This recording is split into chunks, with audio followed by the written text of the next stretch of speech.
Hello mes chers amis, j'espère que vous allez bien. Moi, ça va très bien par la grâce de Dieu. Alors, nous nous retrouvons dans notre format pour délivrer la parole de Dieu. Parce que ce dimanche, nous avons eu quelques soucis techniques qui nous contraignent à faire cet enseignement dans ce format-là.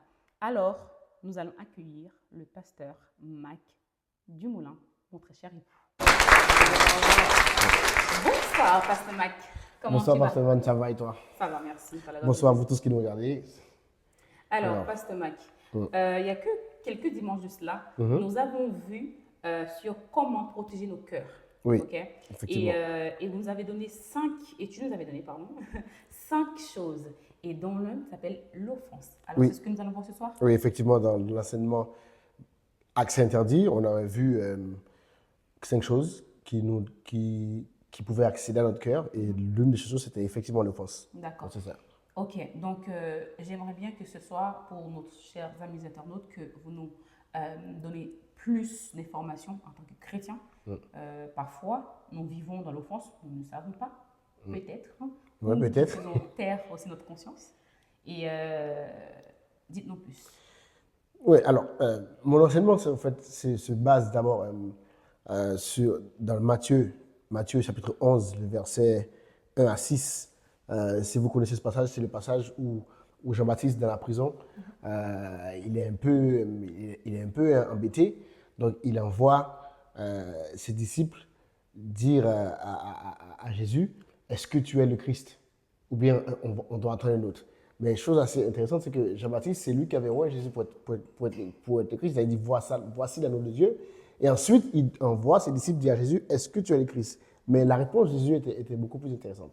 Il a dit à Jean-Baptiste, au lieu qu'il a répondu, il a dit à Jean-Baptiste, il a dit à ses disciples, allez dire à Jean-Baptiste ce que vous voyez.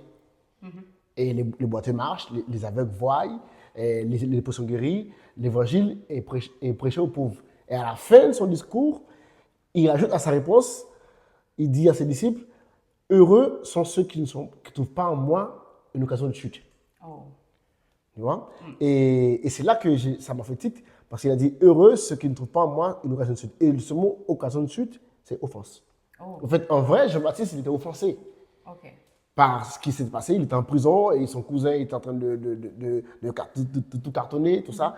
Et donc voilà, donc Jésus a dit heureux celui qui ne sera pas scandalisé par moi.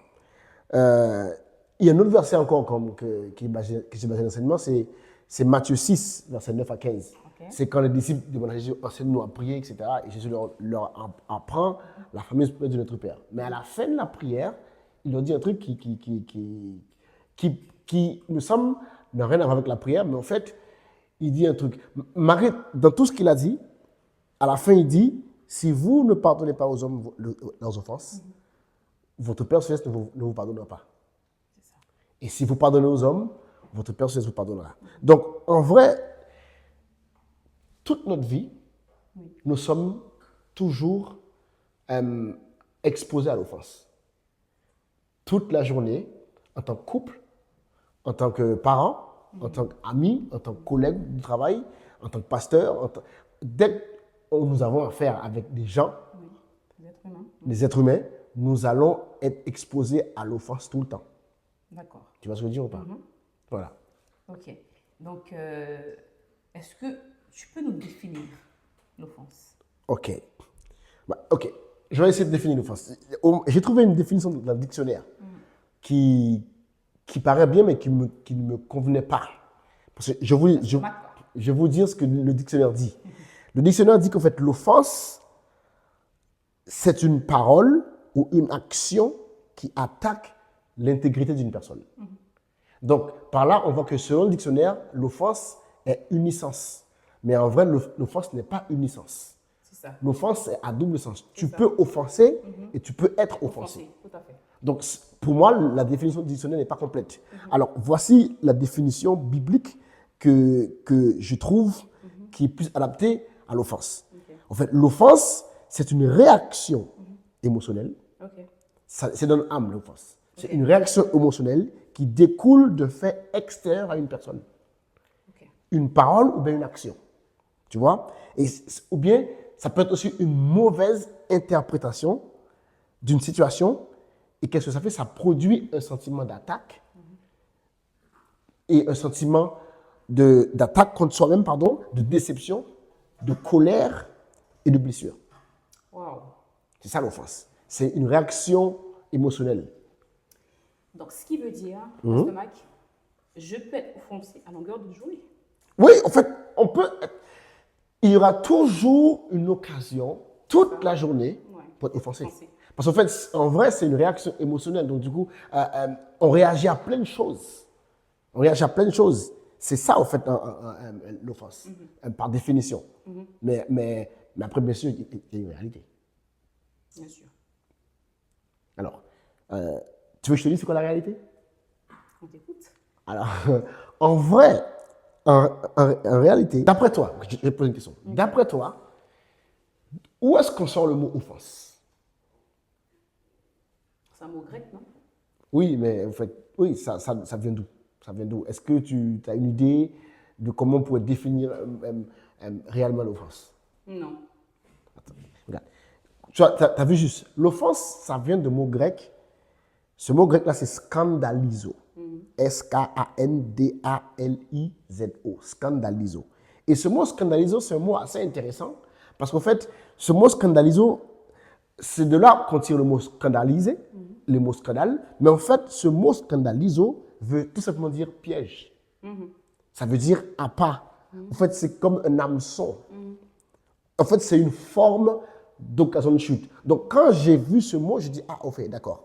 Donc, l'offense, en réalité, c'est pour ça qu'en fait, dans la Bible en français, c'est rare que vous allez trouver le mot offense. On va plutôt trouver le mot soit occasion de chute ou bien scandale. C'est pour ça que Jésus a dit, heureux sont ceux qui ne sont pas scandalisés par moi. Une fois, il avait dit à ses disciples, est-ce que les paroles que je vous dis vous scandalisent? Mais en vrai, il disait, est-ce que ce que je vous dis vous offense? Parce qu'en fait, c'est quoi en réalité l'offense? L'offense, en réalité, c'est un piège. En réalité, l'offense, c'est un piège que le diable tend à chaque individu à longueur de journée, à longueur de toute l'année. Le diable, il te tend le piège de l'offense. C'est un hameçon. Et le but, c'est que tu mords à l'hameçon. Une fois que tu mords à l'hameçon, tu es pris au piège. Et de là, il fait de toi un peu ce qu'il veut. Ah, mais parce que nous pas poisson, nous pas prendre hameçon. Voilà, le but, c'est ça. Le but, c'est comment éviter le piège de l'offense. Parce qu'en fait, l'offense, ce n'est pas juste une réaction, c'est un piège. Oui. C'est un appât que le diable te tend. OK? Il y a deux sources d'offense, en fait. Oui. Si on veut être honnête, il faut pas qu'on soit négligent là-dessus. En fait, en vrai, l'offense n'a pas beaucoup de sources. Il y a pas beaucoup tu n'auras pas beaucoup d'origine de l'offense. Il n'y a que deux sources. Si on connaît ces deux sources-là, on peut bien s'en sortir. Numéro 1, l'offense tire son origine de l'action humaine. Okay? C'est ce que les gens font qui offense les gens. C'est souvent ce que les gens font qui offense. Regardez bien. Jésus, lui, avait dit ça dans Luc 17, verset 1. Jésus a dit, je vais lire, il a dit, Jésus dit à ses disciples, il est impossible qu'il n'arrive pas de scandale. C'est le mot offense. Mais malheur à celui par qui il arrive. Tu vois? Donc, il disait que c'est quelqu'un avec qui il va arriver. Il a dit encore en Matthieu 18, verset 7. Il dit, malheur au monde à cause des scandales. Il dit, il est nécessaire que cela arrive, mais malheur à l'homme par qui le scandale arrive. Donc, pour Jésus, il est clair que la source de l'offense, c'est l'être humain. Wow. Et ce que nous devons comprendre, c'est quoi? Mais tu sais, ça c'est quelque chose que j'ai découvert. 90% des fois que les gens ils t'offensent, ils le font volontairement. Wow. Ouais. Ça t'est pas déjà arrivé de ça, tu sais que tu as dit quelque chose qui... Dites. Tu sais que tu as dit... C'est ce qu'on appelle la méditation. Oui, on mais tu sais le mal. Tu sais très bien que tu as dit quelque chose qui offense, bien sûr. mais tu as envie de piquer. Oui. Tu dis bim. Ça est fort. Et bim. Et bim. et ça, la majeure partie des fois, Oui. quand on offense, c'est intentionnel l'offense. Et pourquoi ça? Parce qu'en fait, il y a un verset que j'ai découvert il n'y a pas très longtemps. Il n'y a pas très longtemps, malgré que je suis pasteur, mais la Bible, on le découvre toujours. Il y a un verset que j'ai découvert il n'y a pas très longtemps, c'est dans Psaume 74, verset 20. En fait, ce verset-là, il décrit un peu l'état de l'humanité. Tu vois, pour qu'on ne soit pas dans l'ignorance. Dieu nous dit clairement, Somme 74, verset 20. Il dit, regarde à l'alliance. OK? Car les lieux ténébreux de la terre sont pleins d'habitations de violence. Donc, il nous dit clairement qu'en fait, que l'être humain, sur cette terre, les êtres humains sont méchants. Oh. Les gens n'ont pas besoin de te connaître pour te faire du mal. Non, pas du tout. Tu peux arriver dans un travail, la personne ne t'aime pas, elle a décidé qu'elle va te faire virer. Ça m'est déjà arrivé, moi. Ça m'est déjà arrivé que j'ai travaillé dans un endroit, j'étais en intérim. Tu t'en sais de maths. Oui. Oui. J'ai fait, Très bien. j'ai fait 6 mois d'intérim en tout, et normalement, au bout du 6e mois, Oui. je devais aller en CDI. Il m'avait dit que un tel, il n'a rien contre ton travail, tu as tout fait bien ton travail, mais il ne t'aime pas. Et tu vois, et ça, jusqu'aujourd'hui, quand je le dis en entretien, les gens, ils ont du mal à croire ça. Ils ont du mal à croire qu'une personne C'est une vérité. n'a pas voulu me garder, pas parce que j'étais mauvais, parce qu'il ne m'aime pas. Parce que lui, c'était une personne, pardon, assez truc. Il aimait bien faire des blagues un peu bizarres sur les femmes, etc. Oui. Et avec moi, ça ne passait pas. Donc, du coup, il a dit à son assistant, Mackinson, j'ai rien contre lui, mais je ne l'aime pas. Wow. Ok. En fait, là, nous avons parlé de l'action humaine. C'est quoi la deuxième chose alors? La deuxième source, elle est assez particulière, mais c'est une vérité. On vit dans un monde spirituel. Tu es d'accord avec moi, man? Repeat, pasteur. Repeat. On vit dans un monde spirituel. Repeat. La deuxième source de l'offense, c'est le diable et ses démons, les esprits méchants. Alors, regardez bien. Dans 1 Jean 5, verset 19, ce verset-là, il est assez intéressant. Il dit qu'au fait, or, nous savons que nous sommes de Dieu, mais que le monde entier est sous la puissance du malin. C'est-à-dire qu'en fait, le monde où on habite actuellement, c'est pour ça que Jésus a dit que nous sommes du monde, mais nous ne sommes pas du monde. Parce que le monde que l'on vit actuellement est sous la puissance du malin. Et à cause de ça, le diable, il manipule les circonstances et les situations pour causer de l'offense chez les gens. Tu veux un exemple? Oui. Je te donne un exemple concret. Plusieurs. Tu veux plusieurs exemples? Regarde. Admettons, regardez, comment le diable manipule? Parce que le diable peut manipuler les circonstances. Oui. Parce qu'on a vu que le diable, souvenez-vous, Jésus, il monte sur le bateau, il dit à ses disciples, allons de l'autre bord, et subitement, il y a une tempête qui est arrivée. Cette tempête-là était causée par la manipulation démoniaque. Donc, le diable peut manipuler les circonstances, peut manipuler les situations. Donc, admettons, un jour, tu te réveilles, en sursaut, bim, tu as raté ton réveil. Tu as raté le réveil. Le réveil pour X raison n'est pas sonné. Et qu'est-ce que tu fais? Tu cours, et tu sautes dans ta voiture, tu oublies ton titre de transport. Oula. Mais après, tu te dis, mais c'est pas grave. Tu te dis, c'est pas grave, je prends le train quand même. Tu prends le train, bam, et accepte. Et pile poil, quand tu vas arriver, Bim. et bim, tu te fais contrôler. Aïe. Le contrôleur, il te contrôle. En plus, déjà, tu es énervé parce que tu as raté ton réveil. De 2, tu es déjà en retard au travail. Le 3, le gars, il te met un PV et il te fait la morale.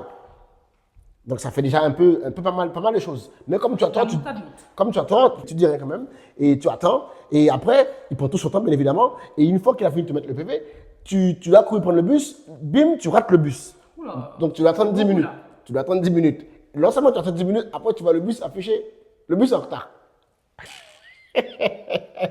Là. Là, quand même, il est 8 h du matin. Ça fait quand même déjà beaucoup de circonstances. Oui. Et le pire, le bus arrive. Tu arrives enfin au travail, 8h45, 8h, et tu te rends compte au fait que tu as raté une réunion qui était importante. Comment tu fais? Là, le diable, il t'a mis un appât. Parce que tu sais ce qui va se passer? La première personne qui va te dire un truc de travers, tu sautes dessus. Et en fait, tu as trouvé, il t'a mis dans des circonstances, dans une situation qui est probable, qui est propice à l'offense. Là, l'offense semble presque inévitable.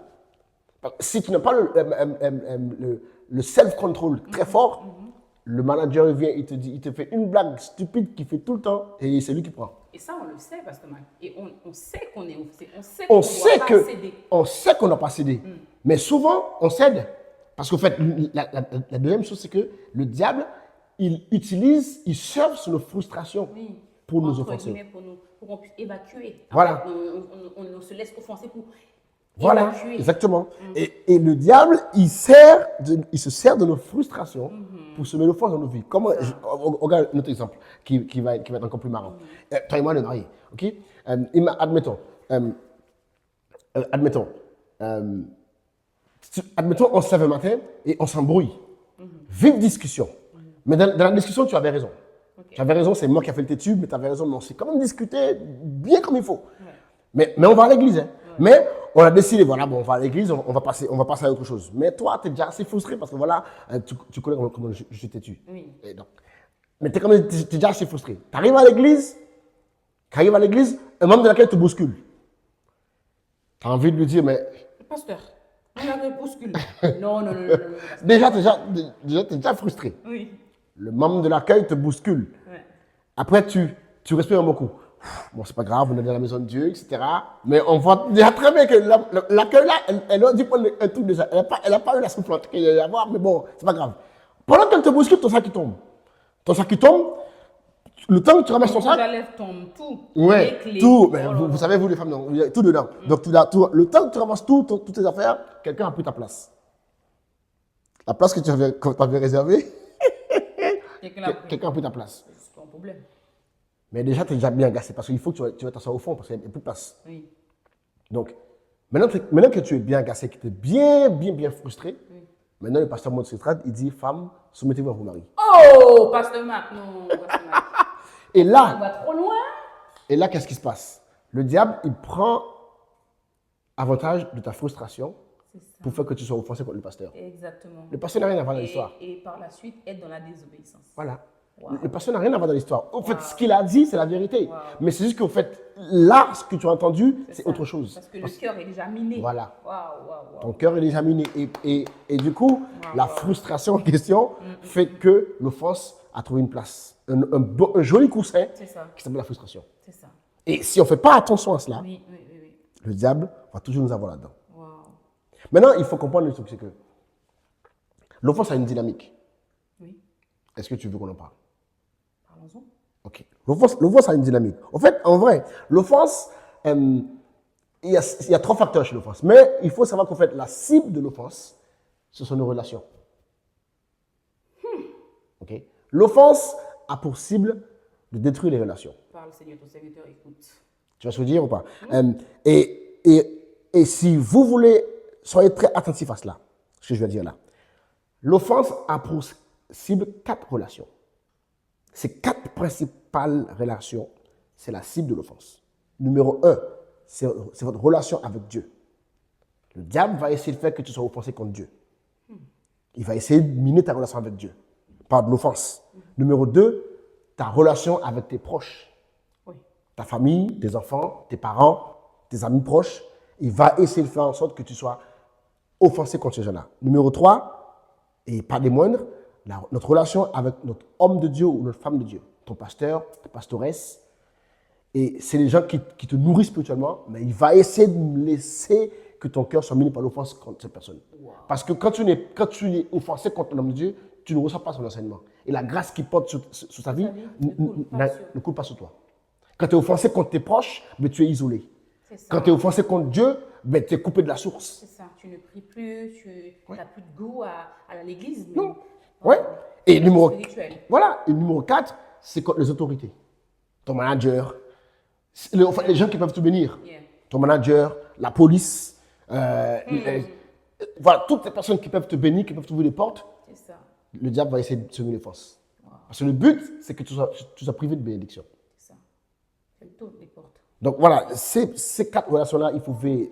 Notre relation avec Dieu, notre relation avec nos proches, notre homme de Dieu, ou notre femme de Dieu, les autorités. Ok. Mais parce que comment on fait? Comment on fait si, par exemple, on prend tel le cas des proches? La famille, ça va encore, mais les proches, tels que les amis, si on est offensé, comment on fait? On va y aller. Ne pas. Oh, oui, okay. On va y arriver. Mais d'abord, il faut que je t'explique la dynamique. Parce que c'est vrai qu'il y a une façon de faire pour contrecarrer l'offense. Okay. Mais d'abord, il faut que j'explique la dynamique de l'offense. L'offense a une dynamique qui est très répétitive. Et c'est comme ça qu'on peut, avec ce que je viens de dire là, vous permettre de diagnostiquer, faire un diagnostic dans votre vie pour voir est-ce que vous êtes victime de l'offense. Ok. Oh, okay? Super, super. Ça, c'est le diagnostic. Voici la dynamique. C'est systématiquement la même chose. Okay. Numéro 1, l'offense a une cible. On avait dit ça, l'offense a une cible. Et la cible, on l'a vu, c'est son relation. Numéro 2, l'offense a un produit. La cible, c'est son relation. Okay? Donc, regarde dans tes relations pour voir si ta relation avec Dieu, elle est normale. Si ta relation avec tes proches, elle est normale. Tu peux voir déjà si tu es victime de l'offense. Et ensuite, si dans tes relations, tu n'arrives pas à voir, regarde dans les produits de l'offense. L'offense a des produits. Donc, quels sont les produits de l'offense? Je citais quelques-uns. Le manque de pardon. Quand tu es offensé, tu as du mal à pardonner. Oui. Si tu vois que tu as du mal à pardonner, c'est qu'il y a de l'offense quelque part. Numéro 2, l'amertume. L'amertume. On va en parler un petit peu de l'amertume. Ouais. La Bible dit dans Hébreux 12, verset 15, il dit, veillez à ce que nul ne se prive, écoute bien, ne se prive de la grâce de Dieu. Donc, numéro 1, l'amertume peut te priver de la grâce de Dieu. C'est chaud. Oui. Et à ce qu'aucune racine d'amertume poussant des rejetons ne produise du trouble et que plusieurs ne soient infectés. Il nous dit par là que quand une personne est amère, non seulement il se prive de la grâce de Dieu, mais l'amertume pousse des racines et ça atteint d'autres domaines qui n'ont rien à voir avec l'offense de base. Donc, une personne qui est amère, elle voit toujours la vie négative. C'est ça. Tu sais ce que je veux dire? Quand une personne est amère, elle a du mal à voir la vie du bon côté. Elle suspecte toujours le mal. Elle soupçonne toujours un truc. Ok, tu sais, tu peux être une bonne personne. Tu es quelqu'un de bien. On est mariés depuis 14 ans. Franchement, je n'ai rien à dire. Tu es quelqu'un de très bien. Tu es quelqu'un de très bien. Ce n'est pas parce que tu es ma femme, tu es quelqu'un de très bien. Tu es le genre de femme que les gens aimeraient avoir. Mais tu sais que l'une des choses qui fait que notre mariage réussit vis-à-vis de toi, c'est parce que moi, je ne suis pas amère. Parce qu'une autre personne pouvait faire sortir autre chose de toi. C'est ça, c'est vrai. C'est vrai. Et idem pour moi, une autre femme pouvait faire sortir autre chose de moi. Aujourd'hui, les gens disent, Marc, il est bien. Franchement, Marc, il est bien. Franchement, Marc, il est bien. Mais une autre femme, j'aurais été marié à une autre femme, on aurait peut-être un autre témoignage. C'est ça, c'est vrai. Parce qu'en fait, une personne amère a le don, a cette capacité de faire sortir les mal chez les autres. Voilà, c'est ce qu'on appelle se marier avec la bonne personne. En fait. Voilà. Et parfois, la bonne personne, c'est juste une personne qui n'est pas amère. Qui n'est pas amère, c'est ça. Voilà. Donc, l'amertume, c'est dangereux. Oui. Ça, c'est un produit de l'offense. C'est quoi encore un autre produit de l'offense qui est très, très, très, très significatif? C'est l'éloignement. Oui. La distance. Une personne qui est offensée va a tendance à s'éloigner des autres. C'est vrai. Et a tendance à se mettre en retrait. Tu l'appelles, tu avais l'habitude de l'appeler, elle te répondait, mais tu l'appelles, elle ne décroche pas. Tu lui envoies un voice, elle ne te répond pas. Ça, c'est des signes d'offense. La personne s'éloigne. Et quand tu es offensé, tu éloignes de Dieu. N'est-ce pas? Dis-moi. Sans te couper, parce que c'est subtil, hein. C'est subtil parfois l'offense. Oui, l'offense peut être très subtile. C'est très subtil, hein, parce que quand on prend le cas du terre à terre, une personne peut nous parler, ça nous touche. Mais pour nous, ça ne touche pas. Mais et quelques semaines plus tard, quand on parle de la chose, et ça revient. Ouais, et ça te dit ça. C'est pour ça que l'offense, j'ai dit que l'offense, il n'y en a pas. C'est ça. Parfois, c'est juste une simple semence. Une simple semence que tu n'as pas évacuée, que tu n'as pas exprimée. Et c'est resté là. Et quelques temps après, quand tu rencontres la personne, il y a cette hostilité. Et là, tu vois, tu as été offensé parce qu'il a dit. C'est ça. Voilà. Et il y a l'autre source de l'autre produit de l'offense, encore, c'est la colère. Oui. Il y a des gens, quand ils sont offensés, patapoum, tu vas l'entendre qu'ils sont offensés. Ils disent, il faut. Et le pire de ça, c'est que l'offense prend la parole très rapidement. C'est une tendance. Une personne qui est offensée, tendance à parler beaucoup et à dire n'importe quoi. Tu vois? Et souvent dans les couples, le mari dit quelque chose à la femme qu'il aurait aimé ne pas avoir dit. Oui. Mais il ne peut pas l'enlever. Oui, c'est vrai. Parfois, les parents, et souvent le diable utilise ça parce que le diable connaît cette loi. Oui. Par tes paroles, Oui. tu seras justifié. Par tes paroles, tu seras condamné. Toute parole que tu prononces sur un enfant devient une prophétie quand tes parents. Donc le diable utilise beaucoup l'offense pour faire qu'un parent maudisse son enfant. C'est ça, c'est ça, c'est ça. Oui, nous qui sommes parents, faites attention à ce que nous disons à nos enfants. Parce que le diable va pousser l'enfant à t'offenser. Et quand tu es offensé, tu réagis. Tu dis n'importe quoi, espèce d'imbécile, etc. Plein de trucs qu'on dit. Hey, les parents disent des trucs. Hey. Fais attention. Les parents, hey, Kai. Les parents disent des trucs. Et il y a des enfants, aujourd'hui, ils sont dans une vie, ils sont dans une certaine condition. C'est les paroles qu'un père, qu'une mère a dit. Sous le coup de la frustration, la maman n'a pas nécessairement pensé la chose, la chose. ni le père n'a pas. Mais sur le coup, elle ne s'est pas contrôlée, et elle a ouvert la bouche et a prononcé une parole. C'est ça. Et que le diable a pris la parole, hop, il est parti avec. Cette parole, c'est une loi. Ça devient une loi. Parfois, nos parents écrivent des lois dans nos vies qu'on ne peut pas après supprimer C'est vrai. par l'offense. Quand tu es offensé, la meilleure chose à faire, c'est de fermer ta bouche. C'est vrai. Parce que l'offense, Malgré, c'est difficile. c'est très difficile. Je n'ai pas dit que moi, j'arrive à faire tout le temps. Mais c'est très, très, très, très souvent que le diable prend avantage que tu es offensé pour pousser à parler. C'est ça. C'est vrai. C'est vrai. Pour pousser à détruire. Parce que les paroles détruisent. C'est vrai. Les paroles restent. Ouais. Notre produit de l'offense encore, c'est la haine. Les gens finissent avec la haine dans leur cœur. Et pour finir, il y a aussi le manque de confiance. Il y a des gens, ils font confiance à personne. C'est vrai. Il y a des gens, ils rentrent dans une relation, ils rentrent déjà en déficit de confiance. C'est vrai. Après, ils se retournent que la relation ne fonctionne pas. T'as vu? Donc, on a vu la dynamique. Ça attaque les relations. Donc, fais le diagnostic. Regarde tes relations. Après, regarde si tu as ces produits dans ta vie. Si tu as ces produits-là dans ta vie, c'est que tu es offensé. Maintenant, il y a le but de l'offense. Ouais. C'est C'est quoi le but? Le but de l'offense, c'est de voler ta joie. Quand tu es offensé, tu n'es pas joyeux. Le but de l'offense, c'est de voler ta paix. Une personne offensée n'est pas tranquille. Elle n'a pas la paix, elle n'est pas tranquille. Le but de l'offense, c'est de te voler la santé. Tu sais que y a le cancer. Oui. Tu sais que parfois c'est causé par l'offense. Oui, j'ai entendu ça. Parce que les médecins disent qu'en fait, le cancer, c'est une maladie qui est très psychique. Oui, c'est dans l'âme. Et l'offense peut causer le cancer. La Bible dit un cœur malade assèche les jours. Tu vois? Et parfois, il y a des gens, ils ont gardé une blessure, une offense pendant 30 ans. Ils n'ont jamais dit. Pendant 20 ans, 15 ans, ils n'ont jamais dit à personne. Et la chose est là. La chose est là. Ça ronge. Ça ronge, ça ronge. Et la chose devient même une gâchette dans la vie de la personne. Gâchette, c'est Dès que tu ça. dis quelque chose, bim! Oh my goodness. Oui. Et la personne peut finir par être détruite à cause de l'offense. L'offense encore nous prive de la gloire de Dieu. Oui, Dieu ne peut pas venir dans ton cœur si tu es offensé. c'est ça. Dieu ne peut pas. Il ne peut pas venir dans ton cœur si tu es offensé. Et ça nous prive, ça c'est l'un des buts principaux de l'offense, c'est de nous priver du ministère des hommes. Une personne qui est offensée a tendance à dire, moi j'ai besoin de personne. Hey!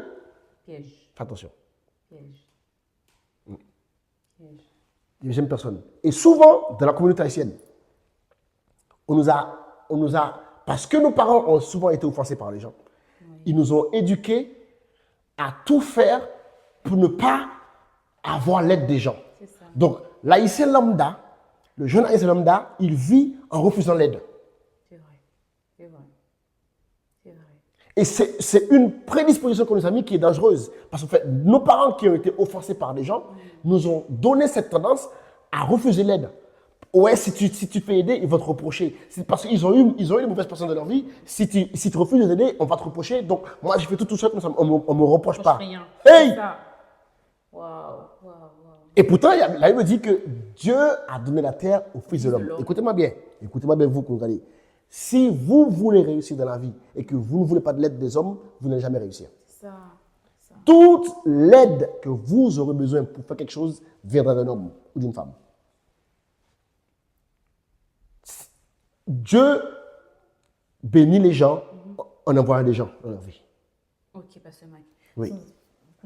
Avant d'aller plus loin, Oui, dis-moi. c'est vraiment important ce que tu viens de dire parce que l'être humain en général, parfois est méchant. Ok?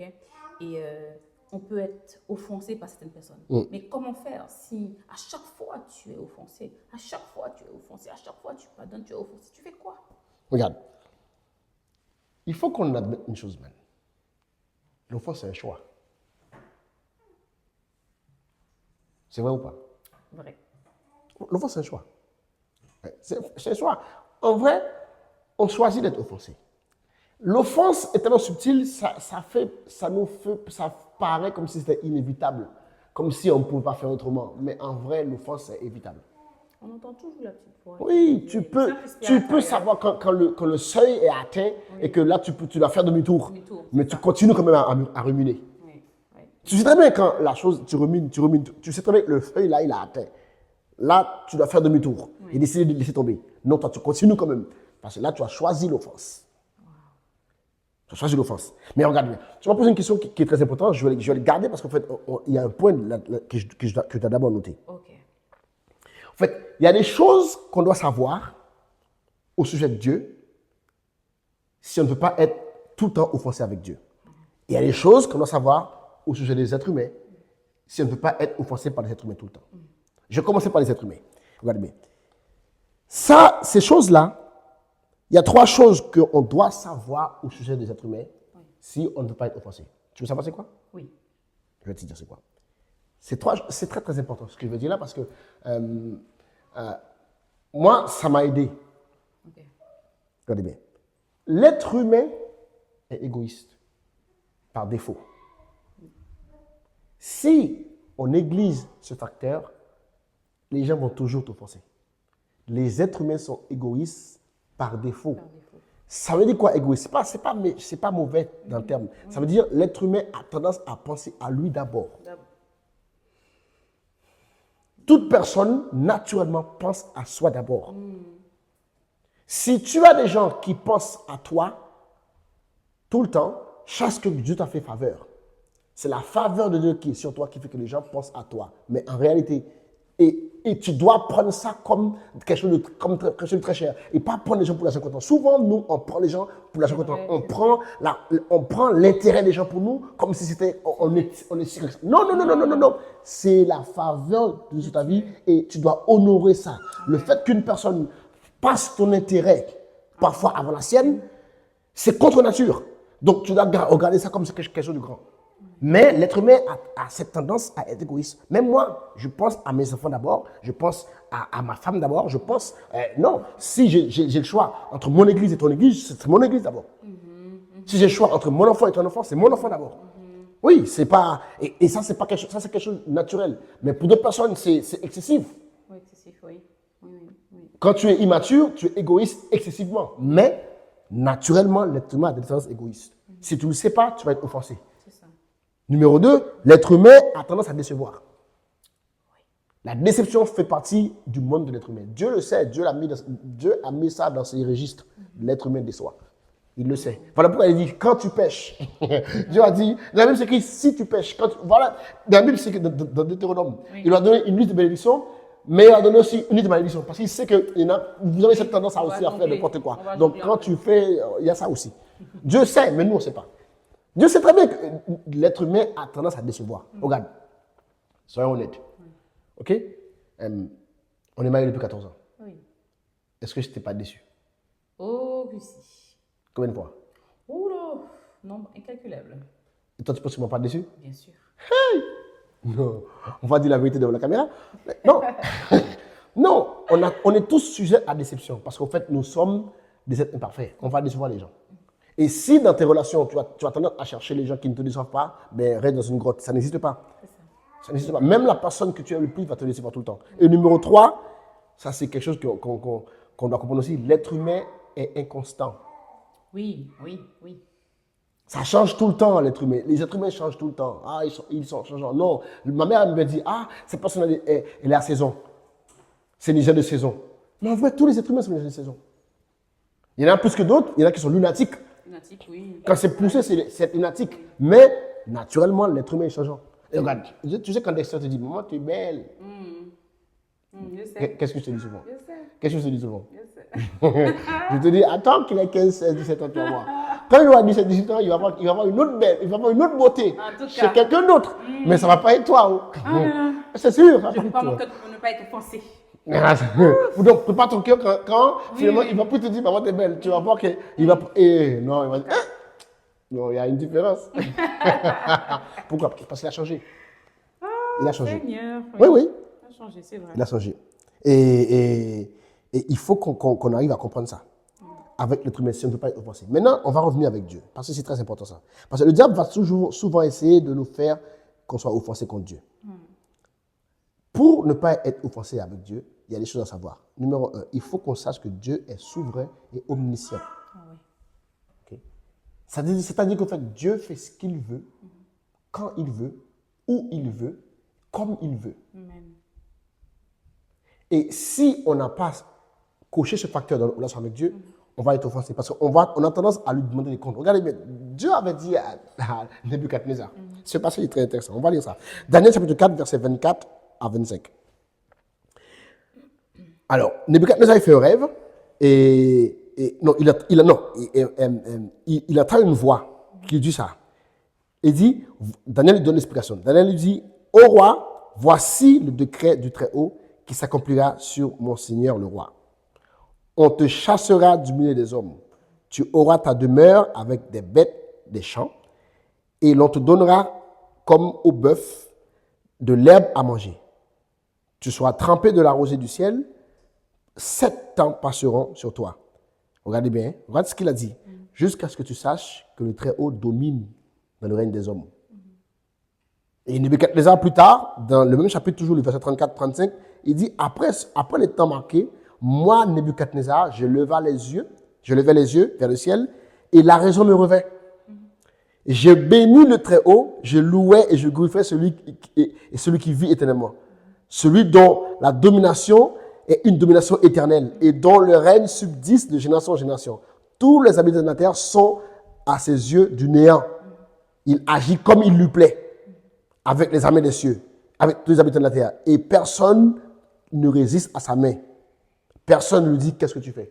Personne ne peut dire à Dieu qu'est-ce que tu fais. Amen. Si vous voulez lire, lisez la Bible. On va lire, mais on prend tout le temps. Si vous voulez lire, Job a fait la même expérience. Job dans Job 9, verset 1 à 12. À la fin, Job dit, qui peut s'opposer à Dieu? Qui est-ce qui dit à Dieu, qu'est-ce que tu fais? C'est ça, personne. Personne ne peut dire ça à Dieu. Personne. Dieu est omniscient, omnipotent. Il fait tout ce qu'il veut, quand il veut. C'est ça. Et nous, on doit apprendre à faire confiance à Dieu. Numéro 2, il faut qu'on apprenne à connaître. Tu sais, j'ai remarqué ça. Dans la communauté chrétienne, on sert un Dieu, mais beaucoup de personnes ne connaissent pas le caractère de Dieu. Tu vois? Donc, comme les gens ne connaissent pas le caractère de Dieu, donc le diable a tendance à les faire quoi? Tout est Dieu, tout est de Dieu. Par exemple, une personne dit, j'ai fait un accident, ouais, c'était la volonté de Dieu. C'est pas vrai. Non, Dieu n'est pas tenté par le mal. Dieu n'est pas tenté par le mal. Donc, la personne a fait un accident, donc elle n'arrive pas à le justifier. Elle dit, ouais, c'est bon, c'était la volonté de Dieu. Surtout dans la communauté ancienne, moi je ne dis pas tout le bagage, c'est bon Dieu. Non. C'est pas vrai. Comme, en fait, nous les Haïtiens, nos parents ont cette tendance à justifier tout ce qu'ils ne comprennent pas pour Dieu. C'est vrai. Non, c'est pas vrai. Quand on apprend à connaître le caractère de Dieu, on apprend, comme tu dis, que Dieu n'est pas tenté par le mal. Et que Dieu est comment? Lisez le psaume 103, vous allez voir c'est quoi Dieu. L'Éternel est miséricordieux et compatissant, lent à la colère, riche en bonté. Psaume 25, verset 10, il dit, tous les sentiers de l'Éternel sont miséricorde et fidélité. Tu vois? Donc, on doit apprendre que Dieu n'est pas tenté par le mal. Et on doit, numéro 3, connaître que Dieu nous aime. Dieu nous aime d'un amour infini. Dieu nous aime d'un amour éternel. Pas inconditionnel. Ne dites plus ça. Pas inconditionnel. Si tu dis Dieu t'aime de façon inconditionnelle, ça veut dire qu'il y avait des conditions. L'amour de Dieu n'a pas de conditions. Pourquoi? Parce que Dieu peut changer qui il veut. Donc Dieu décide de t'aimer de façon... Dans l'éternité, il t'a aimé. Donc quand tu veux dans le temps, si tu changes, il peut te changer. L'amour d'une mère est conditionnel. C'est ça. Oui, donc l'amour d'une mère va au-delà des conditions. Mais Dieu n'est pas dans les conditions. Dieu peut te changer. Si demain tu deviens prostituée, il va te changer en personne de bien. Si demain tu deviens dealer, il va te changer. Amen. Donc lui, son amour est éternel. Il est éternel. Dieu t'aime. La Bible dit dans Romains. Non, regardez, Jérémie 31, verset 3, il dit, de loin, l'Éternel se montre à moi. Il dit, je t'aime d'un amour éternel. C'est pour ça que je conserve ma bonté. Romains 8, verset 38 à 39, pardon, il dit, car j'ai l'assurance que ni la mort, j'aime bien citer ce verset-là, ni la vie, ni les anges, ni les démons, ni les dominations, ni les choses présentes, ni les choses à venir, ni les puissances, ni les hauteurs, ni les profondeurs, ni aucune créature ne pourra nous séparer de quoi? De l'amour de Dieu. Dieu nous aime. Et on a vu tout à l'heure que Dieu n'est pas tenté par le mal. Maintenant, on vient à ta question. Et on va finir avec ça. Comment faire pour éviter l'offense? On va tous savoir. Comment faire pour éviter le piège de l'offense? Puisque maintenant, on a vu tout ça. et qu'on a compris que l'offense, c'est un piège, maintenant, comment faire pour éviter le piège de l'offense? Il y a 6 choses qu'on doit pratiquer dans notre vie régulièrement qui va nous permettre d'éviter, à coup sûr, vivre une vie sans offense, c'est possible. Oui. Ok? Si on pratique ces 6 choses-là, tu vas vivre une vie sans offense. Et regardez-moi bien, quand tu vis une vie sans offense, le diable, il est loin de toi. En fait, vivre une vie sans offense, c'est mettre un coup KO au diable. Parce qu'il y a des portes d'accès au diable dans notre vie. L'une des portes d'accès, c'est la désobéissance. L'autre porte d'accès, c'est l'ignorance. Mais l'autre porte d'accès, c'est l'offense. Donc, si tu fais la porte à l'offense, il te reste 2 portes. Tu es obéissant, il reste une seule porte, l'ignorance. L'ignorance, c'est toute ta vie, tu la combats à ça. Donc, tu mets un gros coup au diable si tu vis une vie sans offense. Regarde comment tu fais. Numéro 1, tu dois apprendre à connaître Dieu. Si tu ne connais pas Dieu, le diable va réussir à te faire que tu sois offensé avec Dieu. Donc, il faut que tu apprennes à connaître Dieu. Et dans notre communauté, dans les églises, les gens, les amis, écoutez-moi, vous devez apprendre à connaître Dieu. Dieu veut et Dieu peut être connu. Je répète, Dieu veut et Dieu peut être connu. Numéro 2, on doit grandir dans l'amour. On doit grandir dans l'amour. Parce qu'il y a trop de gaminerie dans nos églises. Il y a trop de tchan. En fait, notre génération est frivole. Notre génération est trop émotionnelle. On est faible émotionnellement. Pourquoi? Parce que la Bible dit, dans les derniers temps, l'amour de beaucoup, il faut dire.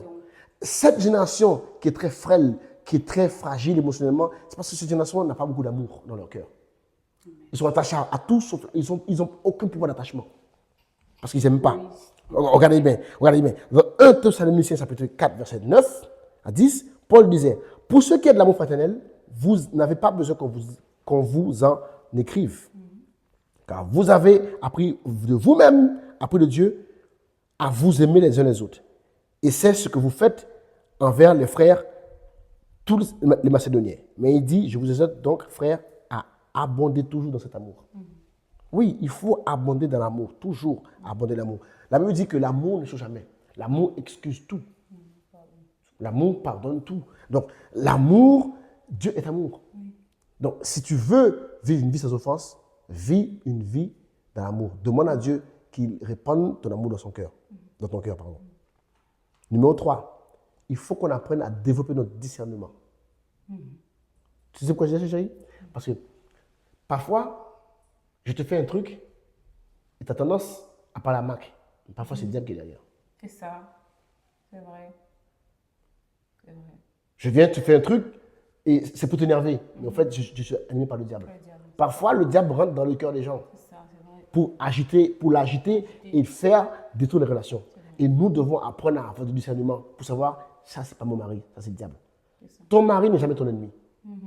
Amen. Amen. Tes amis ne sont pas ton ennemi. Ton pasteur n'est pas ton ennemi. Mais parfois, le diable peut les agiter. Oui.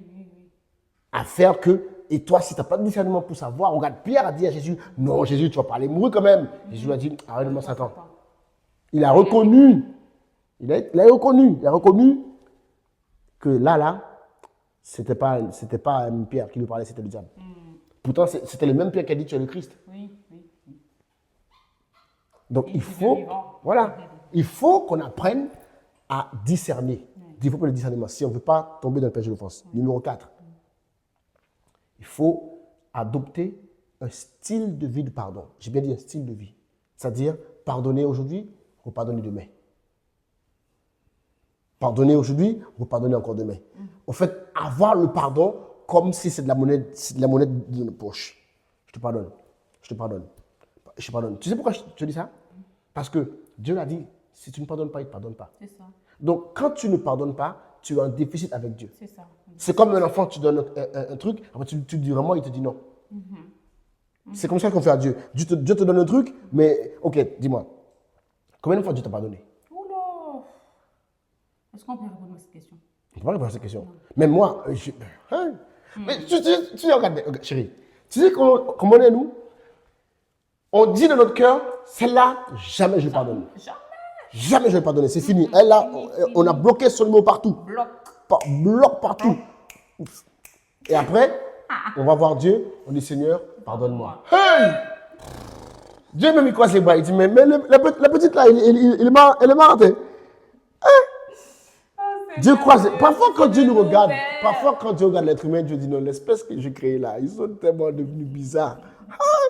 Il dit, mais comment il ose venir me dire pardonne-moi, tandis que lui, il a dit plus jamais il pardonne. Donc, il va pas me rendre ce que je lui ai donné. C'est ça.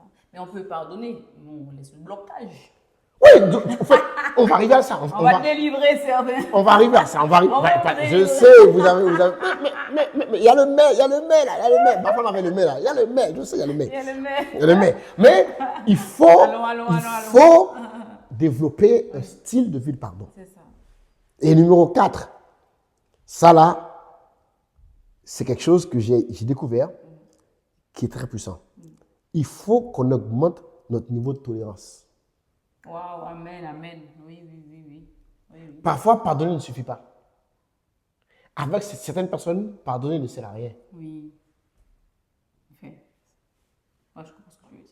Tu vois, par exemple, quand tu es marié à quelqu'un, tu sais, moi, je suis une personne assez désordonnée dans ma façon de faire les choses. Je fais la vaisselle, il y a toujours un truc qui manque. Je cuisine, c'est sale partout.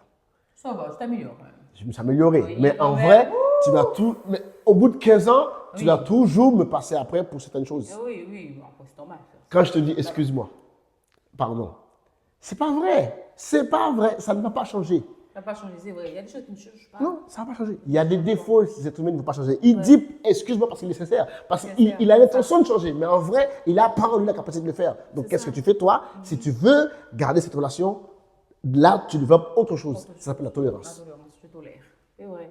C'est la tolérance. C'est vrai. Il faut ajouter ça à ta vie si tu ne veux pas être offensé. Regardez bien. C'est ça ce qui tient dans le mariage. Oui, c'est ce qui. L'amour, la tolérance. Voilà. L'amour, le pardon, la tolérance. C'est 3 choses. Si tu n'as pas ça, oublie le mariage. Écoutez-moi bien. Si tu es tolérance 0, au revoir le mariage. C'est ça. Non. Moi, on ne fait pas ça. Non, on va te le faire. Tu vas devoir l'encaisser. Oh, non, on va te le faire. Il va te le faire. Ah, moi, c'est l'histoire des chaussures partout. Il va avoir les chaussures partout. Et si tu veux. Je suis pas sourire. Et tu vas être sa maman. Oui. C'est sœur, c'est frère. Tu vas être ses frères, tout. Si tu ne veux pas, oublie. Je suis pas sous femme de ménage. Ah bah, dis donc. Tu Ça fait marchand-homme. vas tout. Il faut le faire. Il faut. Tu n'aimes pas les gens. Moi, j'aime pas les gens parlent beaucoup. Non, mais toi, tu parles beaucoup. Toi-même, tu parles beaucoup, mais tu n'aimes pas que les gens parlent beaucoup. Il y a des gens, ils parlent. Là, il ne va pas s'arrêter. Juste, supporte-la. Hey, elle va parler. C'est ça. Oui, il faut que tu mettes ça dans ton truc. Si tu veux être en relation avec X, X parle beaucoup. Donc, il faut que tu t'adaptes à ça. Regardez bien, Colossiens 3, verset 12. Il dit, ainsi donc, frères, comme les élus de Dieu, saints et bien-aimés, revêtez-vous d'entrailles de miséricorde, de bonté et d'humilité et de douceur, de patience. Après, il dit, verset 13, supportez-vous les uns les autres. Ce mot supporter là, c'est le mot tolérance. Il faut tolérer. Faut tolérer. Et ça, c'est le mot 6 pour terminer. Ça va délivrer beaucoup de gens. Oui. Là-dessus, là, parce que ta question là, est-ce qu'on est obligé de débloquer? Non. Oui. Certaines fois, et on va terminer avec ça, c'est la 6e chose. Certaines fois, pour te préserver de l'offense, c'est mieux de prendre la distance. C'est mieux de faire le tri dans tes relations. Parce que si tu as des amis, si tu as des relations, qu'ils t'offensent délibérément, ils t'humilient délibérément, ils ne donnent aucune considération, peu importe ce que tu fais, c'est jamais important. Et ça va t'offenser. Mais qu'est-ce que tu fais? Ben, tu dis au revoir. Si tu vois que la personne est humiliée pour exprès, la personne, elle ne respecte jamais tes choix. La personne ne respecte jamais ta vie privée. Elle s'incruste quand elle veut. Tu l'appelles, elle ne répond pas. Mais quand elle t'appelle, il faut que tu répondes. Tu lui envoies un message, elle te répond 6 jours après. Mais quand elle t'écrit, il faut que tu répondes. Quand tu vois qu'il n'y a pas de réciprocité dans cette relation, c'est une relation qui va t'offenser tout le temps. C'est ça. Et ça ne sert à rien de vouloir garder ça. Le mieux, c'est de dire au revoir. Comme ça, pour préserver ton cœur de l'offense. Parce que certainement, cette relation, c'est ce que notre génération appelle les relations toxiques. Cette relation va toujours amener de l'offense dans ton cœur. Toujours. Donc, parfois, oui, il ne faut pas débloquer. Oui, parfois, il ne faut pas débloquer. Parfois, il faut juste bloquer définitivement.